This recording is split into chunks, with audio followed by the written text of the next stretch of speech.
and it was so wonderful. My life changed, there is no more anxious in me. I will enjoy my whole life, all because of the spirit of Christmas. And all because of the spirit of Christmas.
Setiap kami masuk lebih dalam lagi dalam hadirat.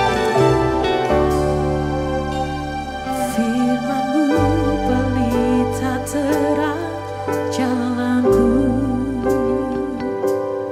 beri pengharapan dan kepastian, mampukan melewati semua persoalan. Sangat teruji dan beri kemenangan. Katakan firman-Mu Tuhan. Firman-Mu pelita terang jalanku,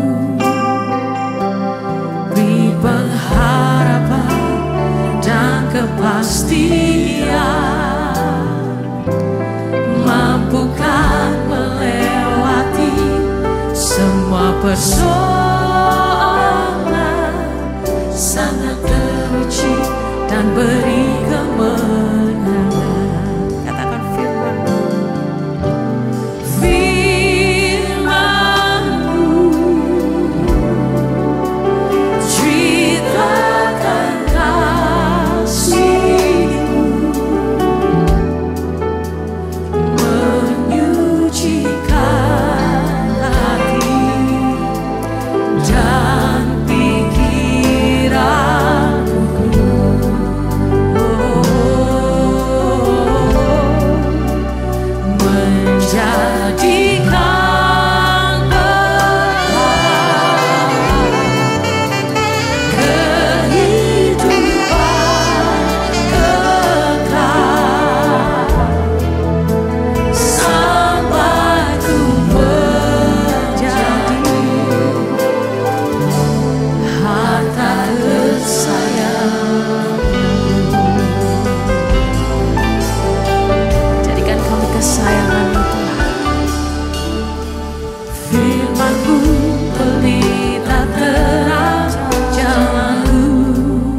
dan pengharapan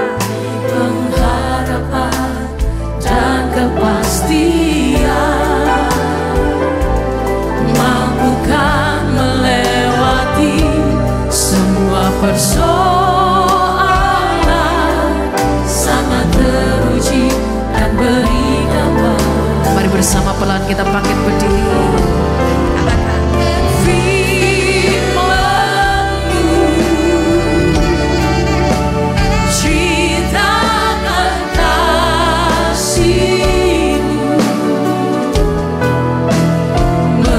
Menyucikan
syukur kepadamu Tuhan.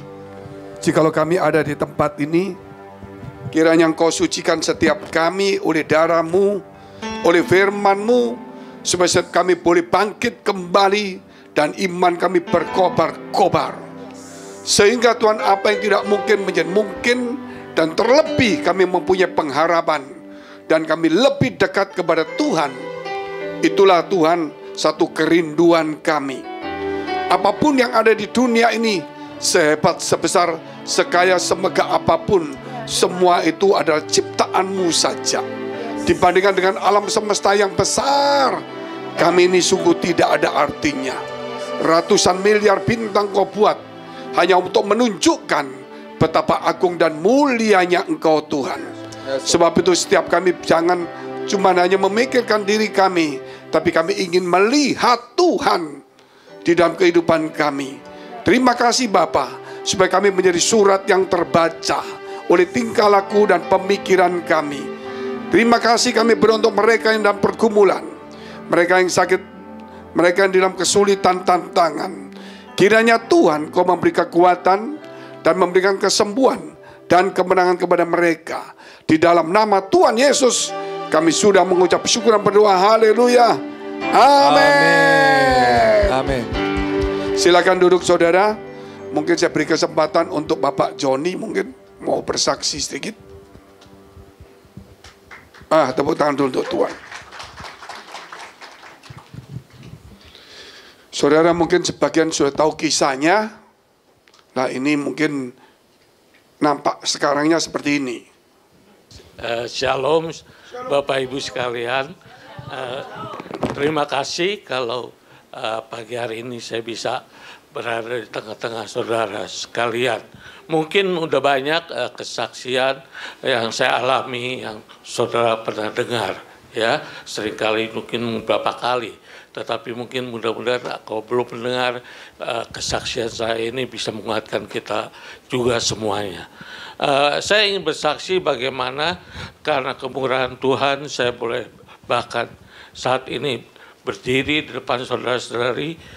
Saya mengalami pesakit penyakit yang cukup berat, ya, kejadian yang secara medis ada 3 hal secara singkat saja karena ditanya tidak banyak waktu. Ada 3 hal yang secara medis harusnya sebagai manusia maupun secara medis tidak mungkin istilah tertolong. Tetapi puji Tuhan karena hidup kita, hidup anak Tuhan adalah di tangan Tuhan. Dan bukan hanya bergantung pada obat-obatan, Tuhan bisa pakai obat-obatan, rumah sakit dan sebagai dokter, tetapi umur orang percaya dikatakan adalah miliknya Tuhan, sebagaimana Tuhan katakan kepada Ayub. Ada 3 hal kejadian yang secara medis, yaitu saya pertama kali mengalami hipoglukomia, yaitu saya menderita hiperglukomia, biasa darah yang tinggi, ya, hiper, bukan hipo. Tapi kita tahu yang menderita diabetes tahu kalau yang hipo itu lebih mematikan, sudden death, gitu, yang bisa mematikan tiba-tiba. Nah, saya yang biasa penderita hiper belum pernah mengalami hipo. Tetapi ketika saya berobat di Singapura maupun di Indonesia, waktu itu di Indonesia belum bisa menemukan penyakit saya, apalagi menyembuhkan, ya. Bagaimana bisa memberikan obat kalau penyakitnya saja tidak bisa dicari atau diketemukan oleh dokter Singapura maupun dokter-dokter di Indonesia. Tetapi Tuhan izinkan semua itu terjadi supaya nama Tuhan dimuliakan. Jadi saya kena hipoglukomia, saya juga belum merasakan itu. Akhirnya tuh bisa selamat begitu, bisa sembuh kembali. Walaupun secara medis saya baca, wah, itu berbahaya sekali.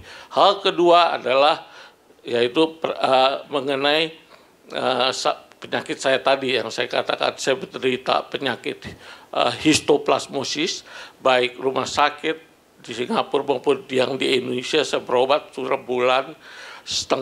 sebulan di Singapura, sebulan juga di Indonesia, balik lagi ke Singapura, tidak bisa diketemukan penyakitnya apa. Jadi semuanya diobatin hanya coba-coba. Tetapi luar biasa kuasa Tuhan, akhirnya saya bisa selamat begitu, bisa diketemukan penyakitnya, akhirnya last minute baru diganti semua obat-obatan yang sebagai eksperimen untuk tubuh saya, digantikan dengan obat yang untuk penyakit yang diketemukan di belakangan. Hal ketiga yaitu kejadian lagi, yaitu saya menderita pengenceran darah. Kalau pengumpalan darah itu seringkali terjadi untuk jantung ya, hati-hati mematikan. Ternyata kalau saya ini pengenceran darahnya sangat luar biasa, juga sangat berbahaya dan sangat mematikan. Sehingga hal ketiga inilah yang membuat dokter di Singapura secara manusia diangkat tangan, sehingga dipanggillah istri saya, terus anak-anak dikumpulkan, dikasih tahu bahwa kemungkinan besar ya saya tidak bisa berumur panjang. Dengan kata lain, siap-siap menerima berita yang tidak baik begitu. Tentunya kalau sudah mendengar dipanggil istri saya, Mariana di sini yang mendampingi saya terus 24 jam selama di 2 bulan atau 3 bulan itu di rumah sakit, dia tahu penyakit saya dan dokter panggil dia siap untuk menerima keadaan. Wah, kaget juga tentu anak-anak juga kaget, keluarga besar saya yang dari Indonesia juga datang karena dia tahu mungkin saya tidak umur panjang lagi. Dan banyak teman-teman saudara seiman baik di Indonesia maupun di Singapura yang membesuk saya, mereka bersaksi belakangan, dia bilang, saya tahu John, waktu itu kalau saya lihat kamu, mungkin saya tidak bisa ketemu kamu lagi. Pada waktu itulah saya terakhir melihat kamu, yaitu di rumah sakit. Jadi dengan kata lain tidak ada harapan untuk melihat saya sembuh. Tetapi semua itu terjadi dan Tuhan tolong lagi. Sampai ketika istri saya tanya, emang kenapa dokter sampai dipanggil begitu dan karena bahaya suami saya. Dokter bilang jawab, ya karena pengenceran itu sangat luar biasa sehingga saya muntah darah. Baik di ruang ini, dibawa masuk ICU pun muntah darah lagi. Angkanya berapa? Kadang ada parameter ya, patokannya. Angkanya berapa gitu, sampai limit yang tinggi berapa, yang paling rendah berapa. Tapi dijawab oleh dokternya kepada istri saya, angkanya adalah unlimited. Nah kalau unlimited itu sudah tidak ada batasnya lagi kan, tidak ada angkanya lagi, terlalu over begitu. Istilahnya sampai bilang unlimited, udah nggak ada batasnya lagi. Jadi sangat berbahaya. Dan tetapi puji Tuhan, saya bisa lalui 3 perkara yang sangat, dalam arti kata medis sangat mematikan itu luar biasa sekali. Saya tahu bukan karena gua gagah saya, karena Tuhan masih mengizinkan untuk saya untuk tetap hidup. Dan saya pikir setelah diketemukan obatnya, pemulihan, ya, saya sudah sembuh. Ternyata tidak juga, Tuhan masih izinkan lagi. Saya pikir sudah 2 bulan lebih saya hospitalize, masuk rumah sakit. Saya pikir udah capek sekali, semua sakit, apa periksa semua. Wah kalau saya cerita tentu nggak enak sekali ya. Kalau penderitaan saya rasakan untuk pengobatan itu nggak enak. Dan saya pikir udah selesai lah, 2,5 bulan saya keluar. Setahun kemudian ternyata masalah ada lagi. Yaitu penyakit saya, mata saya, mungkin efek dari pengenceran darah itu buta sebelah kanan, total, ya kiri masih normal, kanan ini tidak bisa melihat sama sekali. Wah itu saya mengalami kesulitan karena saya masih bawa mobil di Singapura, wah berat sekali. Ternyata dokter yang rumah sakit, 3 dokter yang sangat ahli di bidang mata, kami tidak bisa no way out, hanya bisa mempertahankan mata yang kiri Bapak yang sehat. Waduh, saya bilang terberat, saya harus cacat begitu. Dan puji Tuhan, 6 bulan kemudian saya datang dokter yang pertama untuk mengecek yang pertama. Dia bilang dioperasi ya mata kanannya. Wah kaget saya. Dalam hati yang bilang nggak ada no way out. Kok sekarang bilang disuruh operasi? Kapan ya? Besok oleh lakukan. Dan puji Tuhan, ya, ketika saya buka setelah operasi, walaupun saya akuin memang belum 100% sembuh, ya, 60-70% saya bisa melihat lagi. Wah, sukacita. Saudara yang pernah buta, gelap, ya, melihat sinar aja sukacita. Ya, apalagi yang bisa dalam arti kata cukup ya, walaupun tidak bisa fokus begitu. Tapi saya bersyukur karena apa? Saya pernah buta total. Orang yang pernah merasakan buta total, ketika dia melihat sinar aja bisa melihat bayang-bayang, udah senang suka main. Saya juga begitu adanya. Saya dulu mungkin biasa melihat, biasa saja, pemandangan bagus, semua jalan lancar, semua apa oke. Nggak ada artinya, biasa toh normal. Tetapi ketika buta, saya benar-benar tidak bisa melihat. Ketika Tuhan sembuhkan, saya mengucap syukur dan terima kasih. Dan itu bukan itu saja, saudaraku. Saya pikir juga selesai. Ada lagi kejadian lagi, ya, setahun kemudian, ya, ketika saya jalan, ya mungkin efek itu seringkali saya pegang sesuatu jatuh begitu, kaget saya. Kadang-kadang jalan tiba-tiba kayak mau jatuh, istri saya kaget. Kenapa? Kamu? Saya bilang saya nggak tahu. Akhirnya kita cek ya ke rumah sakit. Ya udah, saya buru-buru cek ke rumah sakit yang sama di Singapura. Dan apa yang terjadi? Dia bilang ada di sini tulang leher belakang 2 itu ada seperti penyempitan gitu. Ya, sampai sekarang nih ada pen jadinya. Wah, ini berbahaya, kata istri saya. Akibatnya apa kalau nggak dioperasi? Sangat berbahaya, takutnya kalau bawa mobil tabrakan atau jatuh itu fatal, mematikan, istilah bisa langsung meninggal. Ya udah, operasi lah. Saya pikir ya sudahlah, Tuhan udah banyak kali saya masuk rumah sakit, dioperasi apa juga saya udah lakukan, ya sudahlah, dioperasi juga. Akhirnya ada kurang lebih 15 jahitan ya, panjangnya segini dioperasi. Dan saya pikir sudah beres juga, saudaraku, sudah selesai. Ternyata semuanya memang baik hasilnya, harusnya udah bisa pulang. Tetapi hari ketiga mau pulang, ada kejadian saya nggak bisa angkat tangan sama sekali, lumpuh tangan kiri, nggak bisa bergerak. Saya kaget lagi, ini apa lagi Tuhan? Kok selesai sudah ada lagi, ya kan masalah saya. Dan dia bilang, oh ini ada C5 Fauci, istilah kedokteran yang perlu diterapi. Apakah saya lumpuh total? Enggak, katanya. Nah, pengobatan pelan-pelan katanya akan berangsur kembali seperti biasa. Akhirnya saudaraku, saya berobat, terapi, puji Tuhan. Ya, saya udah bisa ngangkat lagi tangan kiri yang tadi nggak bisa angkat.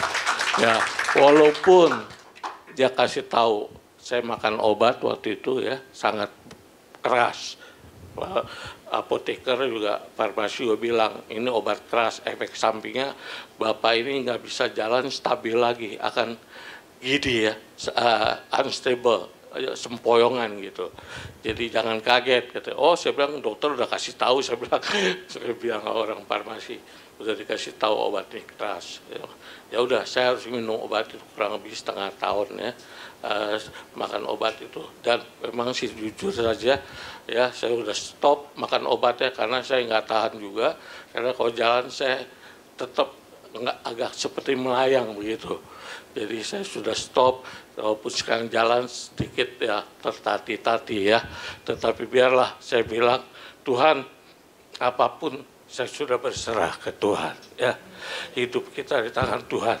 Tetapi satu hal ya, saya berdoa sebagaimana Paulus katakan, secara manusia lahiriah jasmani kami ini merosot hari lepas hari. Tetapi secara rohani kami diperbaharui hari lepas hari.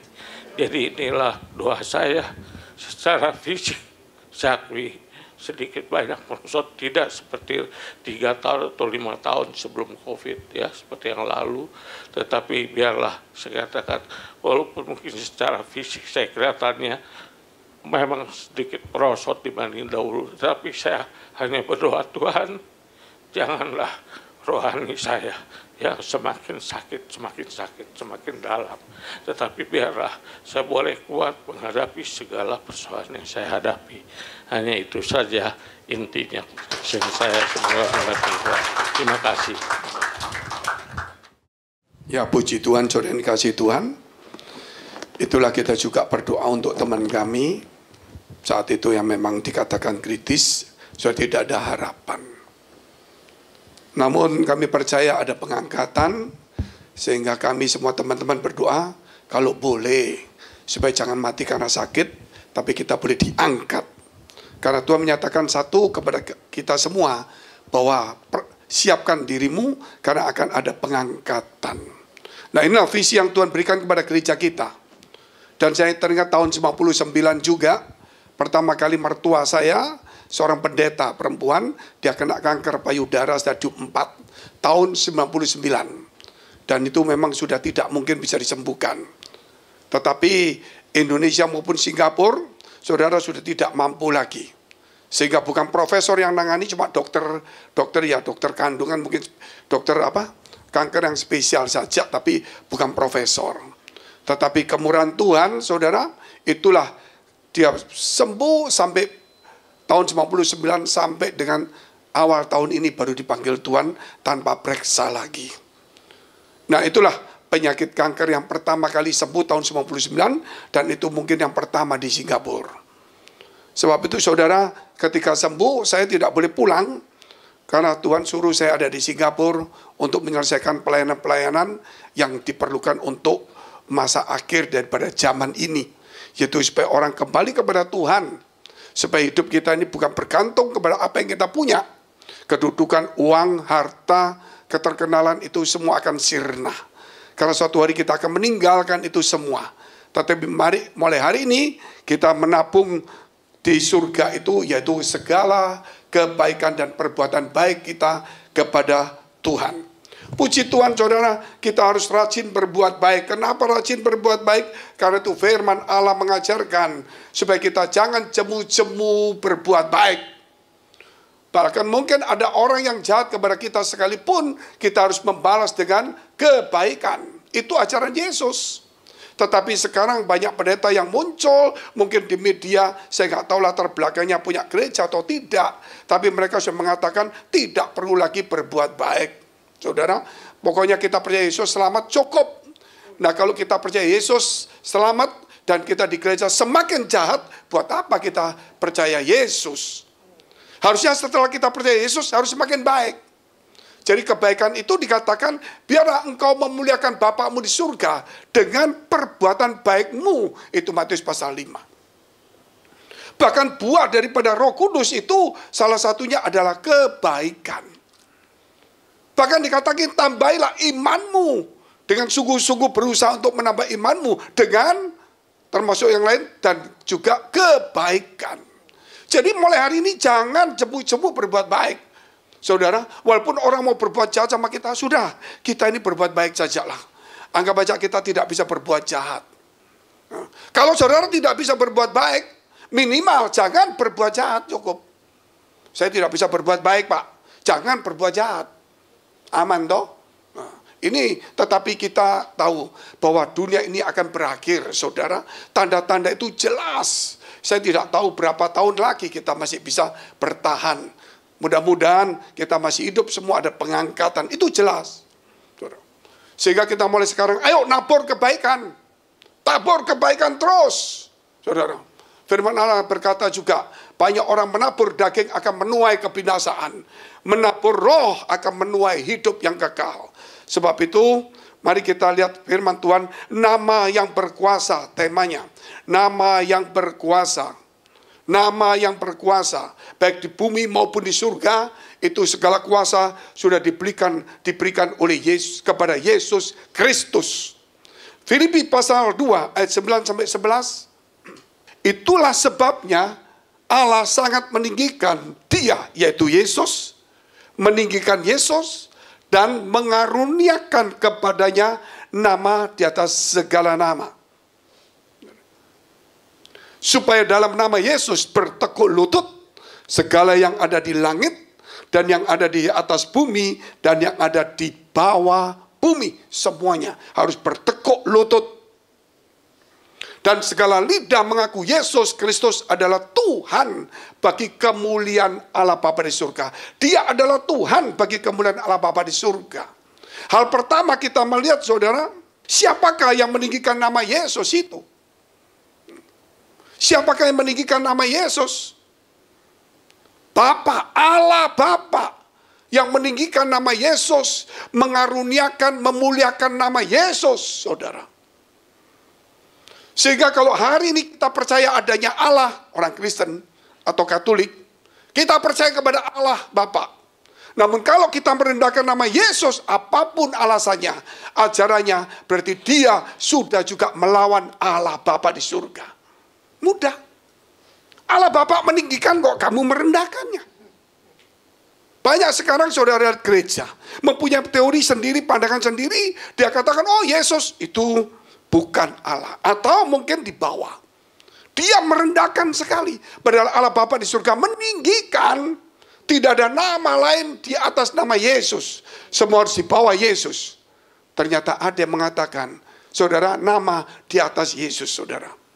Nah ini artinya, walaupun kita percaya kepada Allah Bapa di surga, saudara, namun kalau kita merendahkan, berarti kita melawan Allah Bapa di surga. Sebab itu hati-hati, kelihatannya kita mau meninggikan Allah Bapa di surga, tapi merendahkan Yesus. Padahal Allah Bapa di surga itu meninggikan nama Yesus. Kok kita merendahkannya? Hal-hal seperti ini yang kita perlu pelajarin, saudara. Karena di zaman sekarang banyak orang sudah merendahkan nama-nama Yesus. Padahal nama itu nama yang berkuasa. Siapakah nama Yesus itu, saudara? Nah, gak usah dibuka ayatnya. Yohanes 5 ayat 43. Kata Yesus, aku datang dalam nama Bapakku, tapi kamu tidak menerimaku. Jadi Yesus datang dalam nama Bapaknya. Jadi kalau saudara menolak nama Yesus, menolak Bapa, tidak taat, saudara. Banyak pengajaran sekarang di media ini, saudara, orang sudah tidak perlu ke gereja si A, si B, si C. Saudara gereja cuma ke satu gereja, tapi saudara bisa melihat semua ajaran. Nah ini yang baik, tapi juga berbahaya. Karena semua itu mengejar, saudara, yaitu follower. Semua mengejar seperti itu semuanya. Yang tidak pendeta ngomong pendeta, penginjil tidak punya gereja ngomong pelayan Tuhan, pokoknya macam-macam. Dari sinilah kita hari ini pesta rohani, tapi hati-hati. Jangan sampai kita kena ragi. Boleh lihat media, tapi hati-hati. Harus kembali baca Alkitab lebih jelas. Kita harus punya, saudara, bingkai, supaya jangan sampai kita keluar dari bingkai kebenaran itu. Karena akhir zaman banyak penyesat, guru-guru palsu, nabi-nabi palsu, rasul-rasul palsu, gembala-gembala palsu, penginjil-penginjil palsu akan muncul. Karena iblis ini waktunya sudah singkat. Sudah singkat. Orang berkata kepada saya, beberapa pendeta, Pak, ini sebenarnya kita perang Gog-Magog, Pak. Ini akhir zaman, Pak.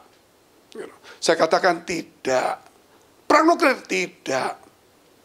Ini saya mau kasih saudara secara singkat. Padahal ini sudah kita berulang-ulang, sudah ceritakan. Jadi, saudara, yang perang sekarang ini bukan perang nanti akan nuklir. Belum. Saudara. Ini kita masih punya fase kesulitan. Tapi Indonesia masih ekonominya secara angka masih lebih baik dari yang lain. Namun secara toko-toko kecil, beberapa toko, banyak toko akan mengalami kesulitan. Itu. Tetapi saudara, tetap akan ada sesuatu hal yang lebih baik akan muncul. Dan setelah hal yang lebih baik muncul, baru kita lihat itu Indonesia akan mengalami perpecahan bangsa. Entah 5-7 tahun saya tidak tahu. Setelah kita mengalami sulit, ada hal yang baik, baru perpecahan bangsa. Ketika perpecahan bangsa, kemudian tidak lama lagi ada bencana-bencana terjadi. Dan kita masuk di dalam masa sulit itu. Bukan aniaya, masa sulit. Bencana itu. Mungkin virus, mungkin apa saja.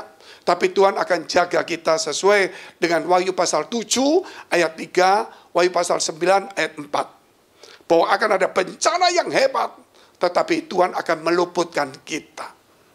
Setelah itu saudara, maka ada pengangkatan. Pengangkatan. Nah, kita akan diangkat. Setelah pengangkatan muncul 3,5 tahun aniaya. Aniaya yang tertinggal akan dianiaya.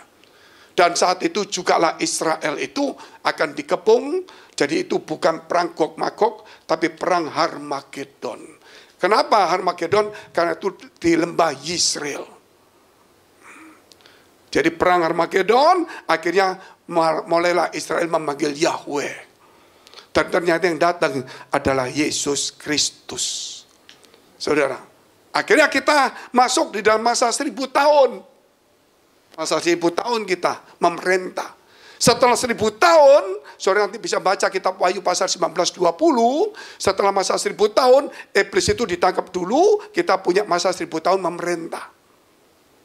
Setelah memerintah, iblis dilepas. Dia menyesatkan keempat penjuru bumi. Bukan 2, 4 penjuru bumi. Itu ayatnya jelas. Yang disebut Gog Magog. Jadi Gog Magog itu bukan negara. Tapi itu menunjukkan orang yang kita perintah. Karena kita yang memerintah. Saudara. Maka dikatakan, tetapi kenapa sekarang kok ada Gog Magog itu berkata Rusia maupun ya China. Nah ini kita ceritanya lain sedikit. Karena di Eropa itu Kristen dan Protestan maupun Katolik. Itu mereka mengatakan kita sudah zaman 1000 tahun. Nah itu mereka mengatakan demikian di Eropa itu. Karena mereka mengatakan 1000 tahun mereka itu memerintah. Memerintah. Makanya karena memerintah mereka hegemoni. Menjajah karena mereka wakil Tuhan dianggap 1000 tahun. Sehingga muncullah, saudara coba pemikirannya, perang Gog Magog. Karena mereka merasa, kalau kita kan berkata belum masa 1000 tahun. Kalau mereka itu masa 1000 tahun. Nah itu pelajaran yang lama.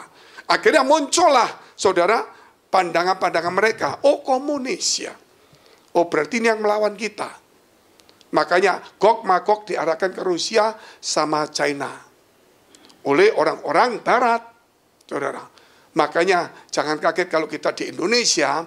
Saudara, karena dulu zaman presiden pertama kan lebih pro Rusia. Sehingga mulai dari barat itu, wah dia propaganda atau bagaimana, pokoknya anti komunis termasuk anti China. Dari hari ini sampai hari ini, itu sulit dilepaskan dari pikiran orang Indonesia. Karena itu sudah berpuluh-puluh tahun. Sebab itu hari ini yang penting kita adalah persiapan bagaimana Tuhan akan mengangkat kita. Jadi pandangan-pandangan banyak berbeda, tapi Yesus adalah satu. Sebab itu, saudara, jadi siapa yang mengangkat nama Yesus ya Bapak? Nah, nama Yesus apa saudara fungsinya? Fungsinya nama Yesus apa? Kita lihat dulu saudara, nama yang menyelamatkan. Yesus itu nama yang menyelamatkan. Juru selamat. Nah, kata malaikat kepada para gembala di Padang Efrata, hari ini telah lahir bagimu Juru selamat Kristus, Tuhan di kota Daud. Saudara, luar biasa. Jadi Yesus itu adalah juru selamat. Yesus itu juga Kristus. Yesus itu juga Tuhan. Nah, nama yang menyelamatkan. Kita lihat Matius 1 ayat 21. Kata malaikat Gabriel kepada Maria, Bunda Maria, ia akan melahirkan anak laki-laki dan engkau akan menamakan dia Yesus. Karena dialah yang akan menyelamatkan umatnya dari dosa mereka. Menyelamatkan dari dosa mereka. Saudara mesti ketahui itu. Jadi Yesus itu menyelamatkan. Nah saudara, kalau kita ada apa-apa itu sebut nama Yesus. Nama yang menyelamatkan kita. Saudara, itu luar biasa sekali. Banyak kejadian-kejadian, tapi kita tidak perlu banyak bersaksi, tapi terlalu banyak kejadian yang luar biasa. Kita lihat dulu saudara, yaitu Matius 10 ayat 22. Dan kamu akan dibenci semua orang oleh karena nama Yesus itu juga. Kita diselamatkan tapi juga ada orang yang benci. Membenci kita karena nama Yesus. Tetapi orang yang bertahan sampai pada kesudahnya akan selamat. Jadi saudara, Yesus itu menyelamatkan kita, tapi kita juga ada orang yang membenci kita. Hanya karena nama Yesus. Berbahagialah kamu, jikalau kamu dianiaya, dibenci, karena namaku. Jadi saudara, kita akan diselamatkan, tapi tetap ada juga yang namanya membenci itu ada. Makanya ketika ada pengangkatan, yang tertinggal itu jangan main-main. Sangat menderita sekali. Kena bencana, dikejar-kejar. Dan kemudian Tuhan akan datang.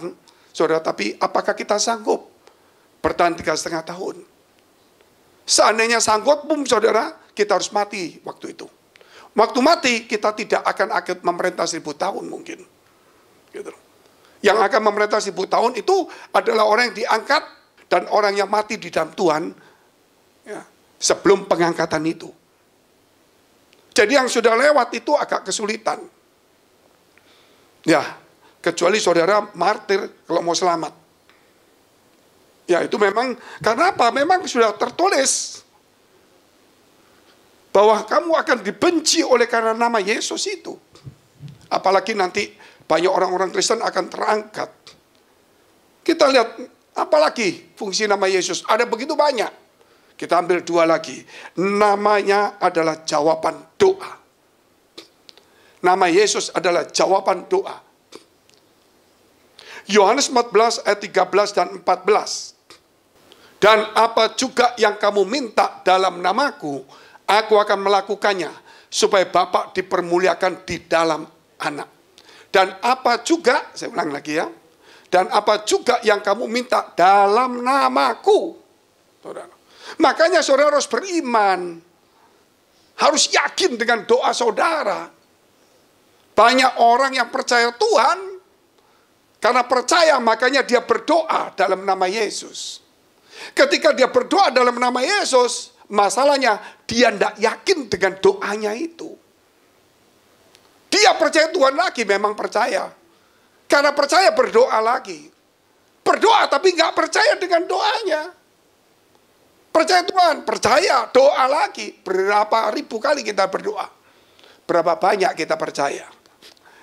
Ribuan kali kita berdoa, mungkin nggak sampai 2% yang kita percaya. Iya Pak, saya,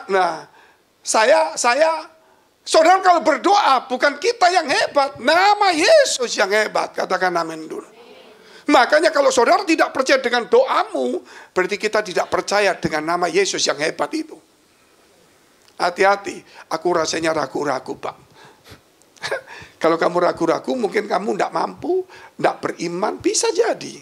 Tetapi kalau terus-terusan kamu seperti ini, berarti kamu juga tidak percaya akan kuasa nama Yesus. Itu juga berbahaya. Saya bisa berdoa nggak percaya. Bukan karena saya nggak percaya, iman saya lagi merosot. Masalahnya besar. Mungkin gangguan, tekanan. Oke. Tapi saya harus membangun diri. Amin. Bahwa saya memang salah. Saya memang tidak mampu merosot. Saya mau ke gereja. Kalau saya tidak percaya dengan doa saya dalam nama Yesus, saya bisa berdosa.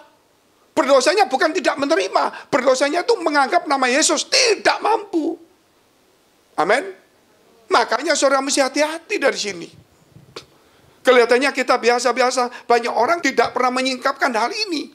Dianggap doa nggak dapat, ya sudah. Ya sudah. Perbaikan diri kita itu perlu. Saudara, perbaikan diri pasti perlu dong. Tapi kalau perbaikan diri sudah bagus, masih nggak percaya, berarti bukan iman merosot. Kelihatan nama Yesus tidak di atas daripada semua yang ada pada kita. Kita hanya cuma slogan. Hati-hati saudara. Oke, anggap aja begini. Mungkin kita berdoa, karena iman kita merosot, tekanannya banyak, terus kita nggak percaya, oke kita doa lagi. Kita kuatkan dengan iman. Tapi tidak bisa terus begitu. Harus kembali percaya. Amin. Percaya bukan karena dia hebat. Karena nama Yesus itu nama yang menjamin. Kalau terus-terusan kita tidak yakin dengan doa kita.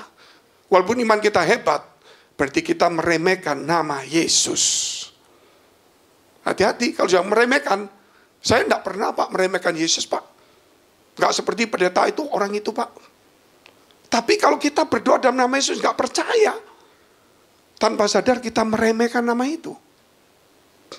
Makanya saudara, di dalam doa itu, kita lihat dulu firman-Nya. Tambah 1 ayat tadi. Perhatikan ayat ini. Tetapi dasar yang diletakkan Allah itu teguh. Dan materinya ialah Tuhan mengenal siapa kepunyaannya. Dan setiap orang yang menyebut nama Tuhan, apa saudara? Hendaknya meninggalkan, luar biasa enggak? Jadi kalau saudara berdoa dalam nama Yesus, saudara mungkin lemah, kejahatan kita mesti dibuang dulu, mengampuni orang, bangun iman lagi, berdoa lagi, percaya Yesus, saudara. Tapi mungkin lemah, oke. Tapi berapa ribu kali kita berdoa, dan berapa banyak kita percaya, bukan karena iman kita merosot, karena kita tidak pernah menempatkan nama Yesus di tempat yang tepat.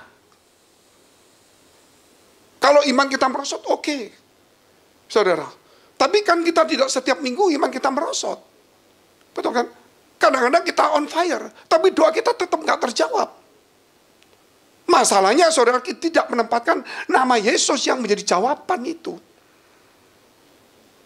Iman mendukung kita untuk percaya, tapi nama itu yang adalah jaminan. Amin. Imanmu semakin hebat, tapi kalau nama Yesus juga nggak jadi tempat yang tepat, ya sama aja.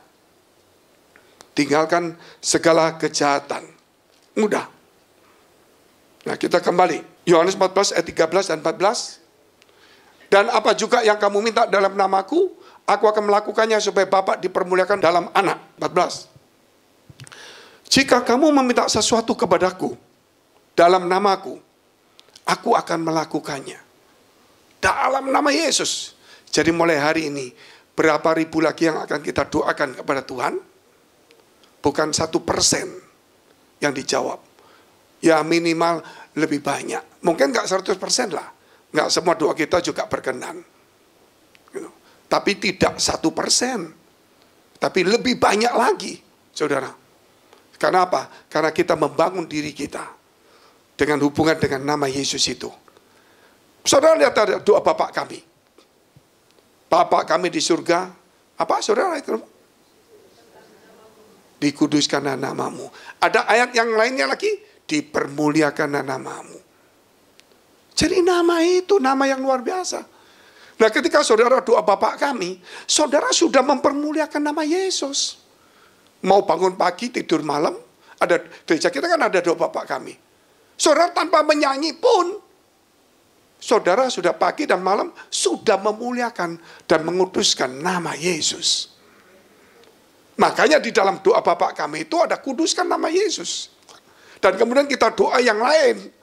Harus tahu bahwa nama itu nama kudus, nama yang mulia, nama menjadi jawaban doa kita. Kita harus lihat fungsi yang terakhir, mestinya banyak saudara. Namanya berkuasa. Namanya berkuasa. Ya, lihat ayatnya. Ia Yesus memanggil ke-12 murid itu dan mengutus mereka berdua-dua. Ia memberi mereka kuasa atas roh-roh jahat. Bahkan dikatakan, usirlah roh-roh jahat dalam namaku. Dalam namaku itu, waktu Yesus mau naik ke surga, dan Markus itu, pasal terakhir, dikatakan, usirlah setan-setan dalam namaku. Nama Yesus itu ngusir setan. Tapi banyak orang Kristen, saudara, menyebut nama Yesus, tapi banyak setannya di pikirannya. Ini yang masalah, betul. Loh betul, percaya aku ya Kristen, aku Yesus, tapi nipu, luar biasa enggak? Nggak bisa saudara. Walau nama Yesus mesti harus meninggalkan kejahatan. Nggak ada lagi, hati kita harus bersih. Kita mau tahu lagi, kita nggak sampai berapa puluh tahun lagi, nggak sampai 15 tahun mungkin lebih atau nggak sampai. Kita Tuhan mau angkat, apa yang kita mau perbuat? Kalau nggak kita tabur kebaikan aja. Amin. Tabur kebaikan, bukan kejahatan. Minimal saudara, doa kita itu mencapai. Jadi kita bukan masalah iman lagi. Kita masalah meletakkan nama Yesus di atas semua nama. Amin. Iman kita tetap teguh. Tapi tinggal doa kita bukan cuma iman teguh, tapi meletakkan nama Yesus di tempat yang tepat. Itu hanya kehendak Tuhan yang jadi, yang bisa menghalangi doa kita. Saudara. Tapi yang lain tidak bisa menghalanginya. Karena nama Yesus nama jaminan dan nama yang berkuasa. Suatu hari saya punya kakak, saudara. Ini kakak ini paling kaku. Dia memang juara, atlet memang juara terus dia. Paling kaku ini. Semua kalau kita ngomong Yesus, dia begitu dengar, tinggal pergi. Ngebayangin kita ngomong Yesus yuk. Gini ke Yesus, gitu ngomongnya iya, tinggal pergi. Pokok nggak direken. Bukan 1 tahun, 10 tahun lebih. Sejak saya menikah, saudara, ngomong Yesus dia bilang, apa ini? Oh, kita ngomong ini, dia dengar. Itu loh, Tuhan tolong saya. Tinggal pergi, saudara. Bayangin nggak, jengkel kita.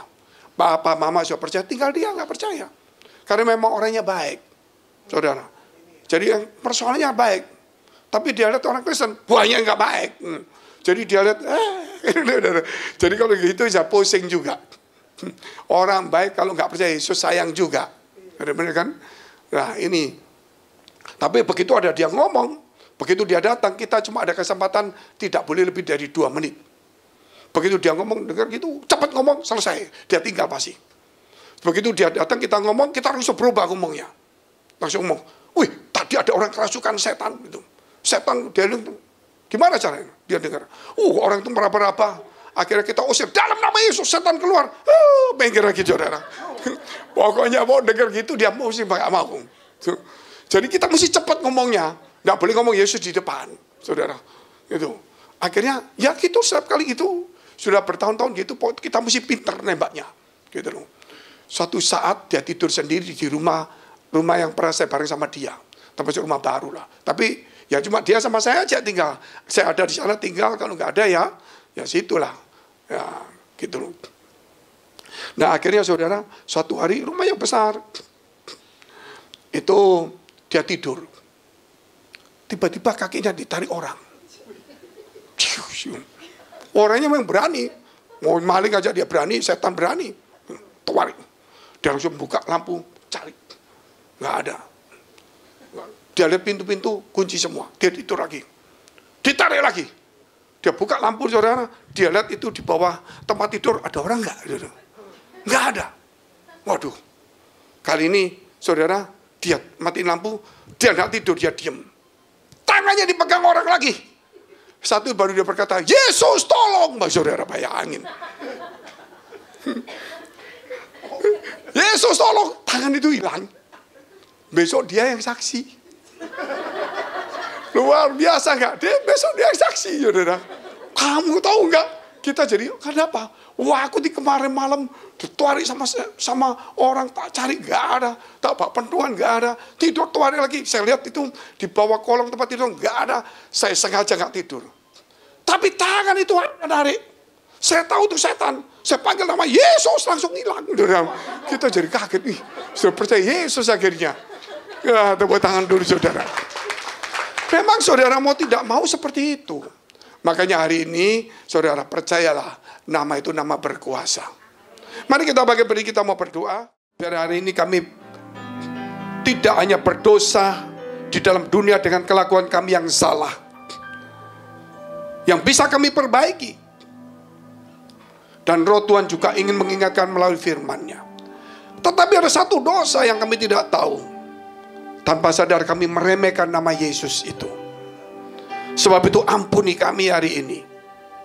Karena namamu itu nama di atas segala nama. Nama yang sangat berkuasa. Langit, bumi, bawah bumi. Surga, bumi, dan dimanapun juga. Semua lidah mengaku Yesus adalah Tuhan. Dan semua lutut akan bertelut. Sebab itu Tuhan, biar hari ini juga setiap teman-teman kami ketika menyebut nama Yesus, meninggalkan segala kejahatannya, dan mereka menganggap nama ini nama yang dikuduskan dan dimuliakan sesuai dengan yang tertulis dalam firman Allah. Terima kasih Tuhan, Engkau memberkati umat-Mu di tempat ini.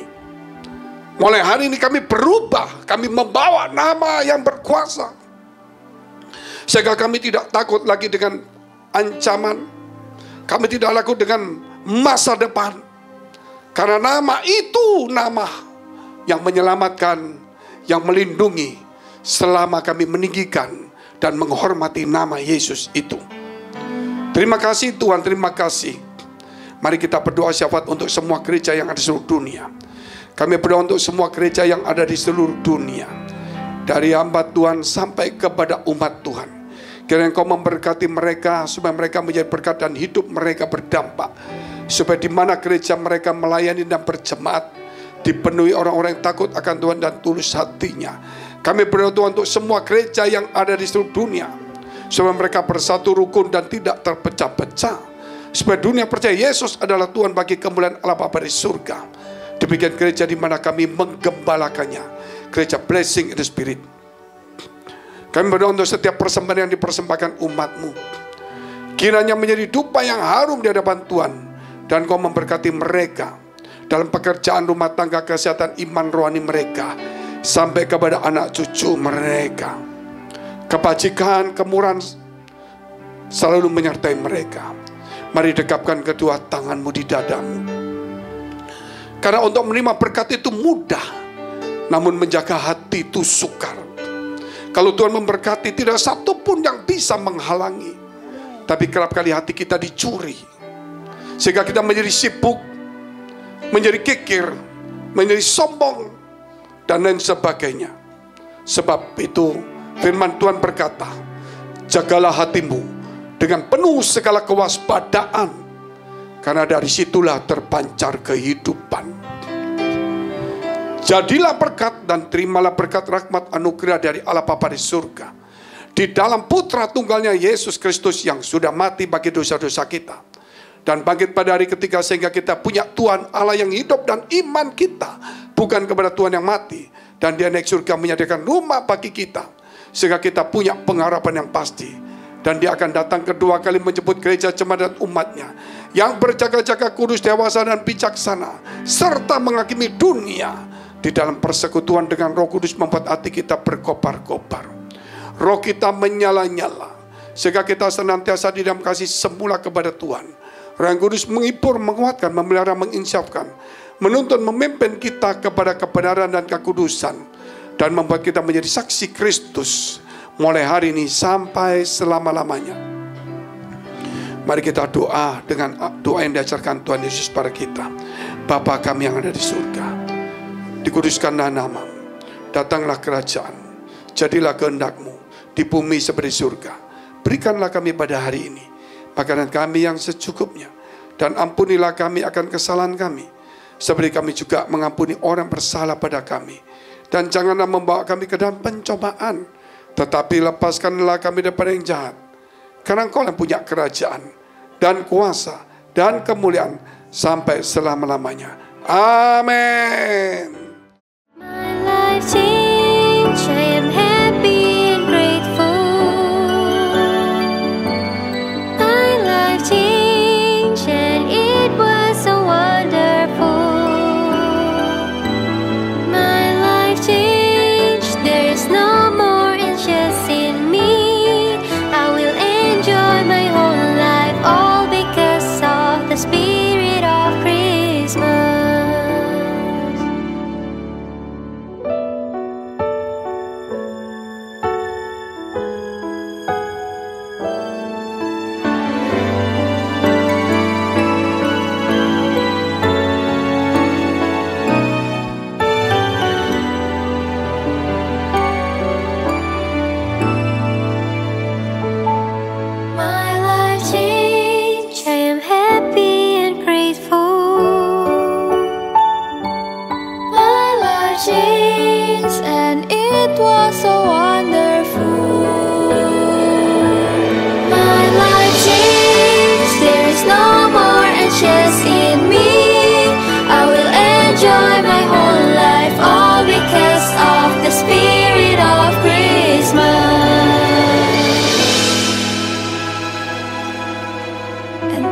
Because of the Spirit.